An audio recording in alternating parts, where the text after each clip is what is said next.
Gaddafi is not hiding and has not fled, but remains here in Tripoli, perhaps his last stronghold. He showed no signs of a siege mentality. That's perhaps because he remains utterly unconvinced that there is an uprising against him. No demonstration at all in the streets. No one against us. Against me for what? Because I am not president. But then... They love me, all my people with me. They love me, all. But if they do love you... They will die to protect me, my people. If you say they do love you, then why are they capturing Benghazi and they say they're against you there? Why are they in Zawiya? It is a guide, not my people. It is guide. Guide, yes. Colonel Gaddafi, the President of the United States, the leaders of Britain and other leaders are calling on you to step down, to leave Libya, to leave your position of power. Will you do that?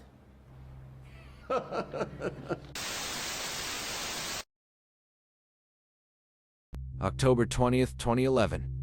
In the shattered streets of Sirte, a man who ruled Libya for more than 4 decades was dragged from a concrete drainage pipe. Once surrounded by wealth, loyalists, and absolute power, he now faced an angry crowd. To some, his death marked the end of tyranny. To others, it symbolized the fall of a leader who transformed a nation. His name was Muammar Gaddafi. To understand how this moment came to be, we must return to the beginning. Muammar Gaddafi was born in 1942 in the deserts of Libya to a humble Bedouin family. Life was simple but harsh, shaped by tradition and survival. Growing up under foreign influence and witnessing inequality, he developed a fierce sense of nationalism and a deep desire to see his country independent and powerful. As a young man, Gaddafi became captivated by the ideas of Arab nationalism and the leadership of Egyptian President Gamal Abdel Nasser. Nasser's vision of unity and resistance to Western control left a lasting impression on him. Determined to follow a similar path, Gaddafi joined the military academy, believing it would provide the means to reshape Libya's future. On September 1, 1969, at just 27 years old, Gaddafi led a group of young military officers in a bloodless coup that overthrew King Idris I while the monarch was abroad. The monarchy collapsed overnight, and Libya was declared a republic. The young officer quickly emerged as the nation's new leader, promising reform, equality, and freedom from foreign domination.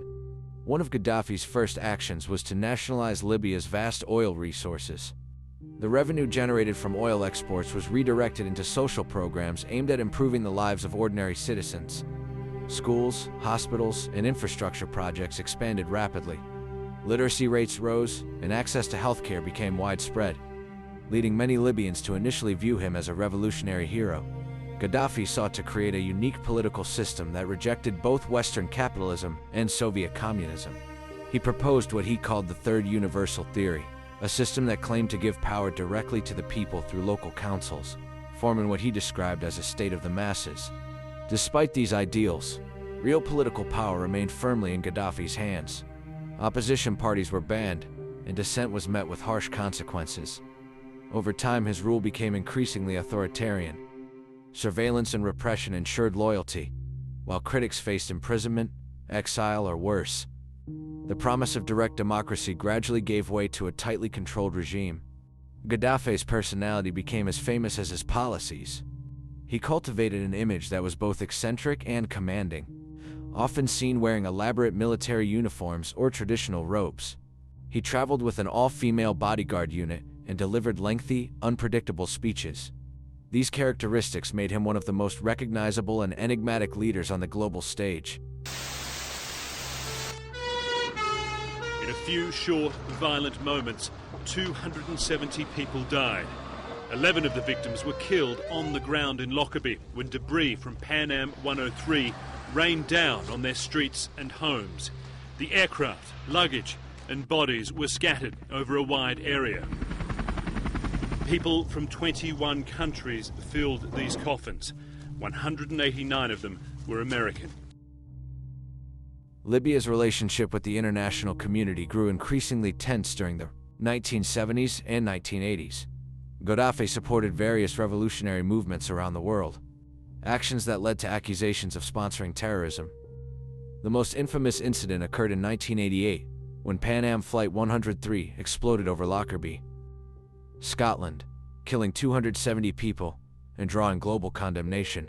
The Lockerbie bombing resulted in severe economic sanctions and diplomatic isolation for Libya. Tensions escalated further in 1986 when the United States launched airstrikes on Tripoli and Benghazi, targeting military sites and Gaddafi's residence. The attacks killed dozens of people and intensified his defiance against Western powers, reinforcing his image as both a villain and a symbol of resistance. Despite international isolation, Libya continued to experience significant domestic development. A vast network designed to transport water from the Sahara Desert to coastal cities, often described as the largest irrigation project in the world. It provided water to millions and became a symbol of national pride. However, beneath these achievements lay growing dissatisfaction. One of the darkest moments of his rule occurred in 1996 at Abu Salim prison, leaving deep scars on the nation's collective memory. النوع المادي يعاملك يعذبك عذاب بالضرب بالكهرباء بالتعليق اليدين في أعلى وتقعد يوم كامل معلق بين يديك من أعلى تعذيب إن تنام على البلاط بدون زليزة احنا نقول البلاط وبعد ذلك يصب عليك مية سخونة في أثناء الليل. هذا المادي شعوري بالإحباط. عارف أنت اللي يقبض عليه أنا متأكد إن اللي يقبض عليه القذافي ينتهي. In the early 2000s, Gaddafi began to shift his approach to the international community.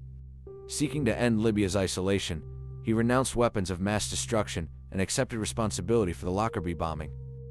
These actions led to the lifting of sanctions and a gradual normalization of relations with Western nations, marking a surprising transformation in his global image. For a brief period, Libya appeared to be entering a new era. Foreign investment increased and diplomatic ties strengthened. Yet political repression remained unchanged, and many citizens continued to feel excluded from meaningful participation in governance. Beneath the surface, tension simmered, waiting for a catalyst that would soon arrive. That catalyst emerged in 2011, with the wave of uprisings known as the Arab Spring. Inspired by revolutions in Tunisia and Egypt, Libyans took to the streets demanding political reform and an end to Gaddafi's decades-long rule. What began as peaceful protests quickly escalated into a violent conflict as the regime responded with force. We struck regime forces approaching Benghazi to save that city and the people within it. We hit Gaddafi's air defenses, which paved the way for a no-fly zone. And tonight, I can report that we have stopped Gaddafi's deadly advance. Mr. Obama spoke from the National Defense University rather than the Oval Office in order to de-emphasize the gravity of his decision to use force. He said the NATO alliance would take over leadership of the coalition and that the United States would play a supporting role, lowering the risk and cost of the mission to the American military and taxpayers. I said that America's role would be limited and that we would not put ground troops into Libya, that we would focus our unique capabilities on the front end of the operation, and that we would transfer responsibility to our allies and partners. NATO launched a military campaign aimed at protecting civilians, significantly weakening Gaddafi's forces and aiding rebel groups, bringing an end to his long-standing grip on Libya. By August 2011, rebel forces captured the capital city of Tripoli.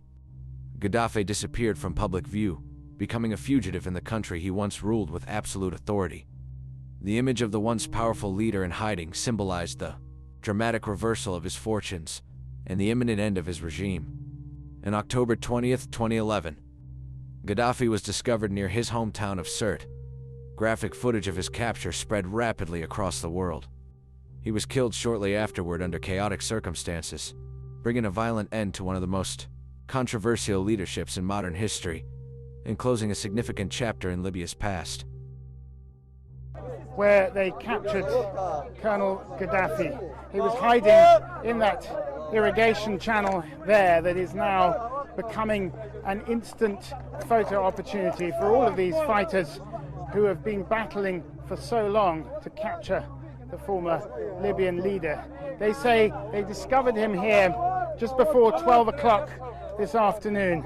They pulled him out of the hole, and one fighter told me that Muammar Gaddafi said to him, What did I do to you? They've been parading his golden gun through the outskirts of Sirte. The people who are said to have been involved in his actual capture have become instant heroes. Arguments are breaking out over who actually did the work, who pulled him out of the hole. Gaddafi's legacy remains deeply divided. Supporters credit him with improving living standards, promoting education, and asserting Libya's independence on the global stage. Critics, however, emphasize decades of repression, human rights abuses, and support for militant groups. These conflicting perspectives continue to shape debates about his true impact. In the years following his death, Libya struggled with political fragmentation and ongoing conflict. The stability that once existed under his rule gave way to uncertainty and division. His story serves as a powerful reminder that history is rarely defined in simple terms of good or evil, but rather by the complex interplay of power, ideology, and human ambition. Muammar Gaddafi was many things: a revolutionary, a dictator, a visionary, and a symbol of defiance. Whether remembered as a hero or a tyrant, his influence on Libya and the world is undeniable. His rise and fall stand as one of the most dramatic political stories of the modern era, one that continues to echo long after his death.